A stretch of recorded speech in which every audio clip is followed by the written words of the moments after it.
Bonjour, je m'appelle Myriam, je suis démonstratrice Stampin' Up à Bruxelles et aujourd'hui j'aimerais bien vous présenter une carte qui s'appelle carte double vision. C'est une carte très sympa qui ne demande pas beaucoup de papier, donc ça peut être intéressant si on a des chutes. Voilà, donc c'est cette petite carte-ci que je voudrais vous présenter. Je ne sais pas si c'est très net. Voilà. Et donc, si je la mets en biais, vous verrez qu'elle a une partie en surépaisseur.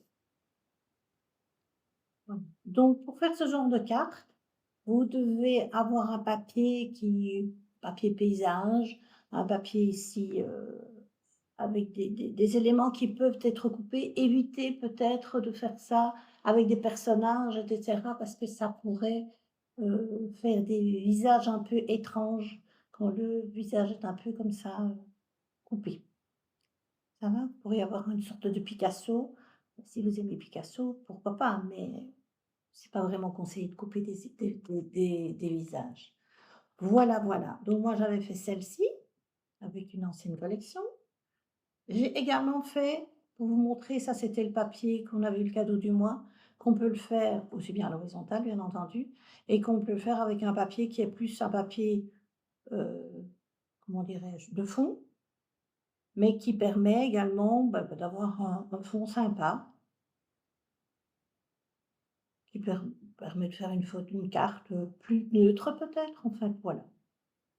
Donc moi, je m'en vais vous proposer de faire une carte ensemble et puis je vous montrerai ce que j'ai fait avec, d'autres collections. Donc pour ce faire, vous avez besoin d'une base de cartes classique, 14,85 sur 21, vous pliez à 10,5. Moi, j'ai utilisé du blanc. Vous pouvez bien entendu utiliser ce que vous voulez. Voilà. Vous avez besoin d'un papier, vous avez besoin d'une attendez, je vais m'amuser à repositionner tout comme il faut, parce que j'ai coupé, mais j'ai mis des numéros derrière, parce que sinon, je vais m'amuser à les retrouver. Voilà. Le 5, le 4, le 3, le 2 et le 1. Voilà. Vous avez besoin d'un papier DSP qui fait 10 centimètres sur 14,85, sachant que les 10 centimètres sont sur votre largeur. D'accord. Moi, j'ai pris la très jolie collection que nous avons dans le nouveau catalogue, qui est, et je vais encore une fois oublier son nom, c'est quand même gravissime. Moi, pour ça, je peux avoir une bonne mémoire pour certaines choses, mais il y en a d'autres. Alors, où est-elle cette petite? Voilà, c'est celle-ci. Aurore Pictural, on n'a pas compliqué à retenir, hein.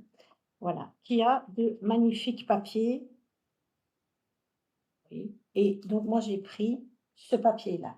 Donc vous devez faire attention que quand vous prenez le morceau, les choses, quand vous les couperez, les choses restent bien à la suite l'une de l'autre. Donc moi, je vous conseille, vous devez couper sur ce morceau de 10 centimètres sur 14,85, vous devez couper sur les 10 centimètres 8 bandes de 1,2. Et le 1,2, vous devez vraiment être sur la ligne du 1,2. Ça va? Et quand vous coupez, vous commencez par la gauche, par la droite, ça n'a pas d'importance, c'est vous qui voyez. Mais en fonction de comme vous coupez, vous mettez la bande, la suivante à côté, etc. Parce que si vous faites un puzzle, vous mélangez tout, il y a des choses, ça va être peut-être plus facile de retrouver, d'autres, vous allez galérer.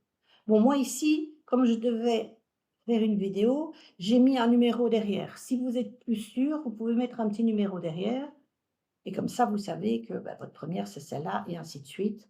Et donc quand vous les mettrez, en fait, elles seront ainsi.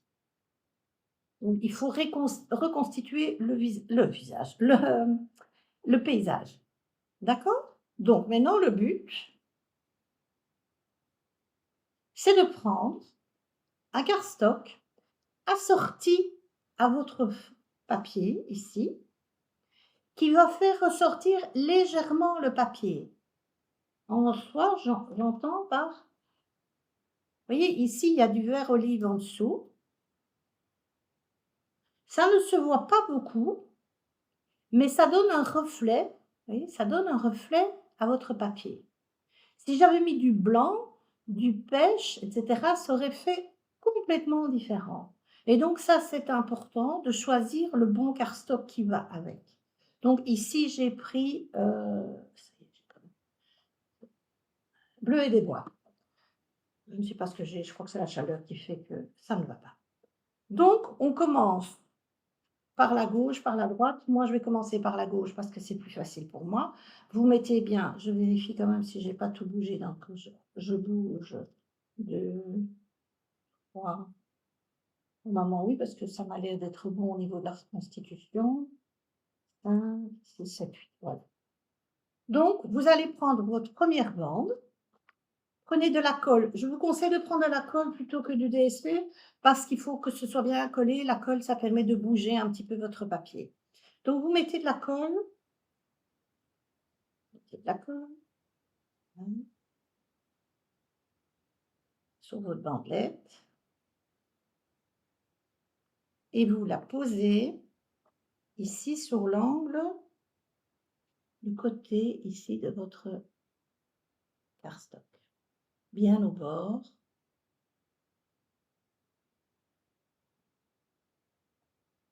Bien en haut, en bas. Donc la colle, ça permet de prendre le temps de coller. Donc voilà. Que là, c'est pas compliqué. Prenez votre deuxième. Vous mettez votre deuxième sans le coller contre votre premier, sans, comment dirais-je, sans le coller, mais vous laissez un petit millimètre, un petit millimètre. Voilà. Vous ne le collez pas, hein, vous le posez, il vous sert de guide. Vous prenez votre troisième, vous mettez de la colle sur le troisième. Donc on va mettre de la colle 1 sur 2. Voilà. Vous posez le troisième à côté du deuxième. Voilà. Et vous pouvez enlever le deuxième que vous mettez, hop là, pour garder son sens. Vous mettez bien là, ça vous savez que c'est là. Et vous appuyez. OK? Vous faites la même chose avec le quatrième. Vous le posez sans le coller. Vous prenez votre cinquième que vous collez. Donc c'est pas compliqué, c'est 1 sur 2. Et vous mettez bien. Vous enlevez celui qui vous sert de guide. Vous le mettez à côté dans le bon sens, dans l'ordre, comme ça, vous ne devez pas vous prendre la tête.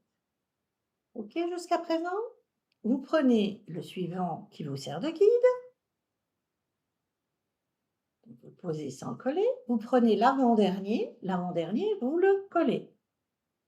C'est pas compliqué, hein, on est bien d'accord. 1 sur 2 que l'on colle, les autres servent de guide.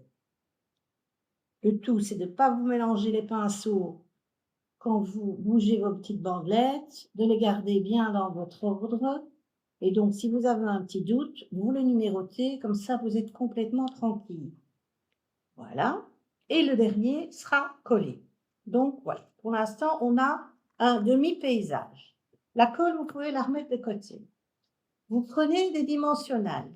Moi, ici, j'ai pris des noirs parce que comme c'est foncé, etc., je pense que sur du blanc, ça allait se voir. Vous prenez votre premier.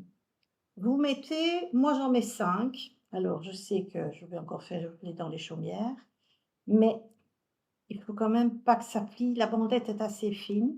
Oula, vous le mettez bien dessus tant qu'à faire. Hein.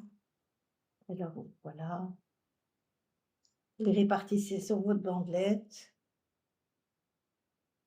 Ouais, je ne les ai même pas encore très bien répartis. Mais enfin bon, tant pis. Je ne pense pas que je sache le décoller. Et, oui, toute la chance. Voilà.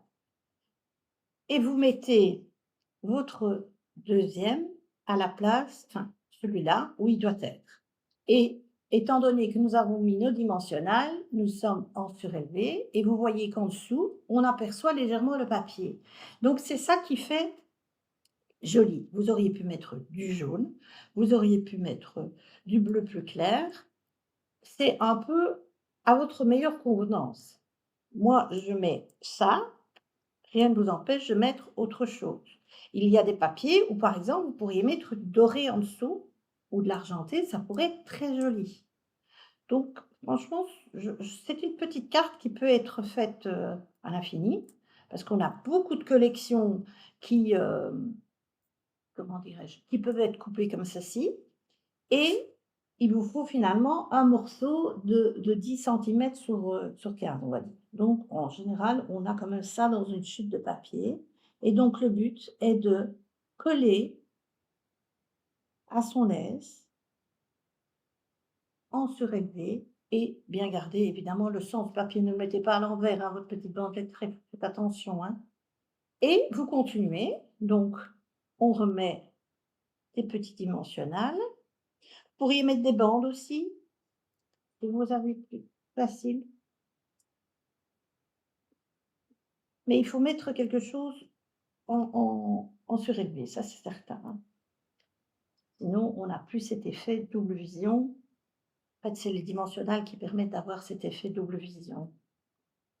Et moi, le fait d'avoir mis du noir en dessous, comme le papier est foncé, bien quand on va regarder légèrement sur le côté, ben, le noir va passer inaperçu et c'est ça qui est joli.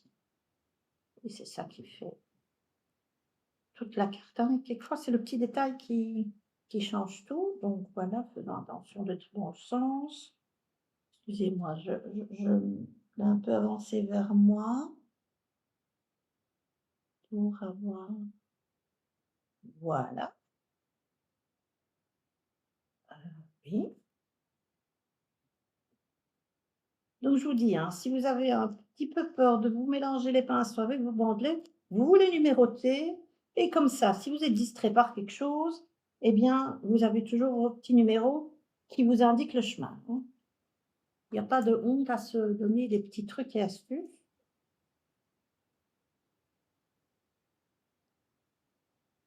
Je ne sais pas comment il fait chez vous, il fait ici, il fait, j'imagine aussi chez vous, torride.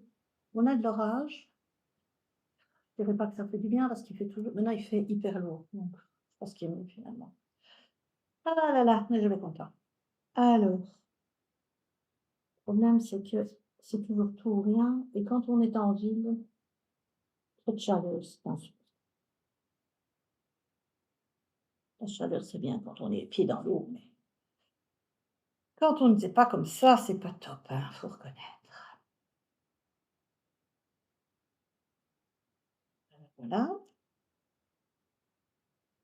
J'aurais pu mettre mes petits dimensionnels avant, mais comme j'avais mis mes numéros, je me connais, j'aurais mis mes dimensionnels sur mes numéros, ça n'aurait pas été pratique. Donc voilà. Vous avez eu le plaisir de me voir mettre des dimensionnels. Vous avouez que c'est hyper chouette, hein. Ça donne pas mal déjà, hein. Moi, je trouve que c'est vraiment très chouette.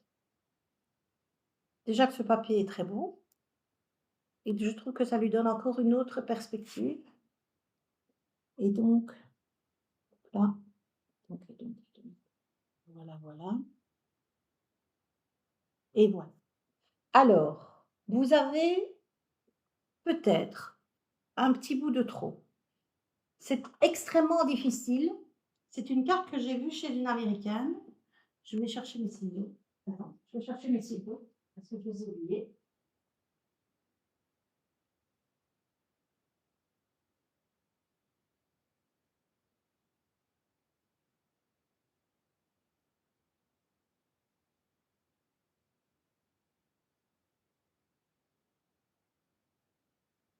Et les américaines, elles travaillent en pouces et elles travaillent avec des cartes plus petites. Donc, j'ai essayé de transformer les pouces en centimètres, mais c'est en fait, pour bien faire, il faudrait faire 1,25, ce qui est extrêmement compliqué à faire parce qu'il faut être juste entre les deux. Mais donc, vous pouvez être peut-être un petit peu plus que 1,25 et donc du coup, ça va déborder. Donc en fait, il vaut mieux que ce soit plus petit que plus grand parce que comme la carte, elle est juste là, si vous débordez, vous n'aurez plus le liseré blanc ici. Vous voyez ce que je veux dire? Donc il vaut mieux avoir un petit bout qui dépasse ici. Prenez vos ciseaux, c'est pas dramatique, hein. Prenez vos ciseaux, vous suivez le papier et vous coupez ce qui dépasse. Il y a vraiment pas grand-chose. Il y a quoi? 2 millimètres, je crois et voilà. Vous voyez, c'est pas grave, hein, et vos 2 millimètres, vous les coupez et vous pourrez à ce moment-là coller la carte sans souci, votre liseré blanc sera bien réparti partout. Vous voyez? C'est joli, hein. Enfin moi je trouve que c'est vraiment très beau. J'aime beaucoup cette manière de présenter le papier. C'est sûrement du déjà vu, hein, mais c'est pas grave. La vie, c'est un éternel recommencement, comme on dit. Donc voilà, vous posez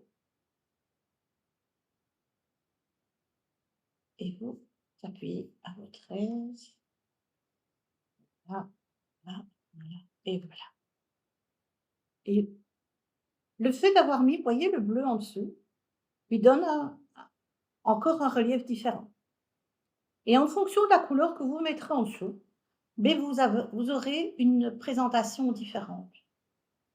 Donc faites attention à ça et aussi associer des couleurs qui se retrouvent dans votre papier parce que sinon ça va être un peu kitsch, hein. OK?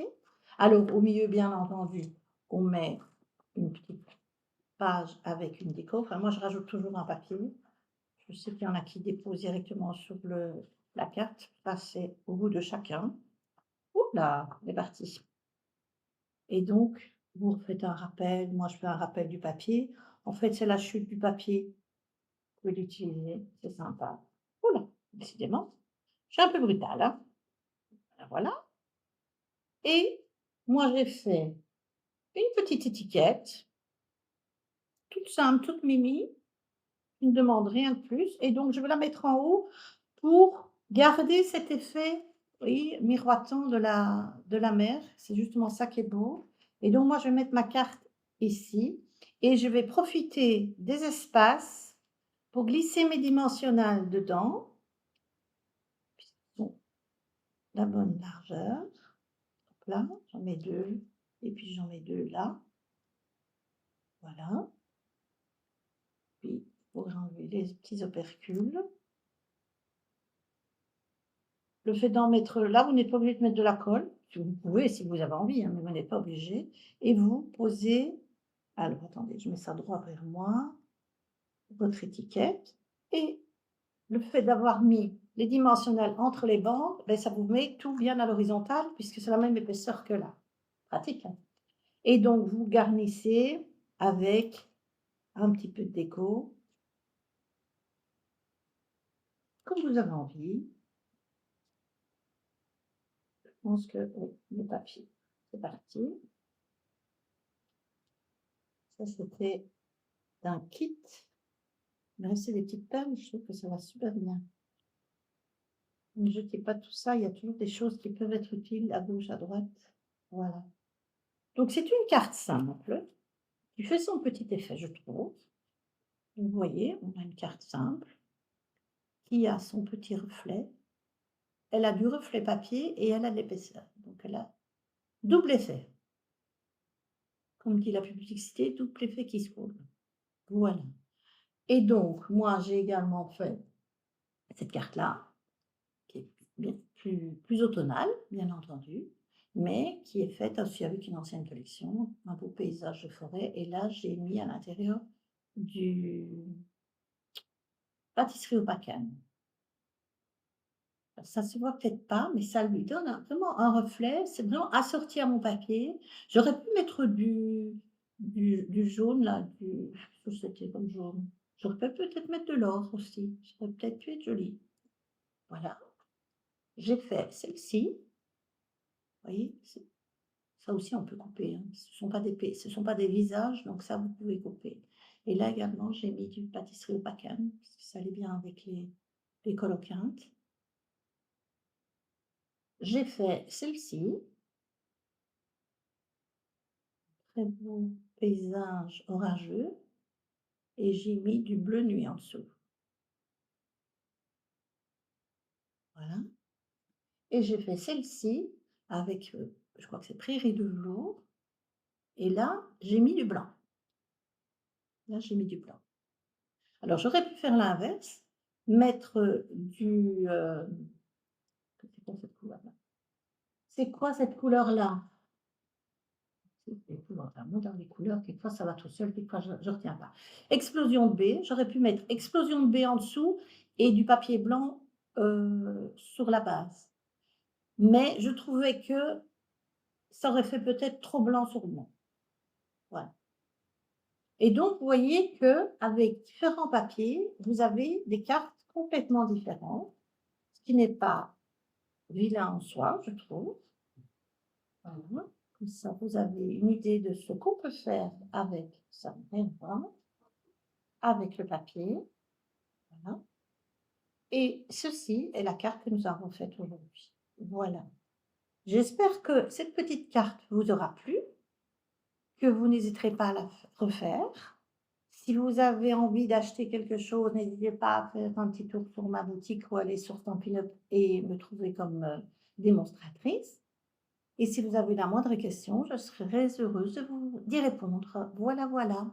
Je vous souhaite une agréable journée et je vous dis à très bientôt. Au revoir.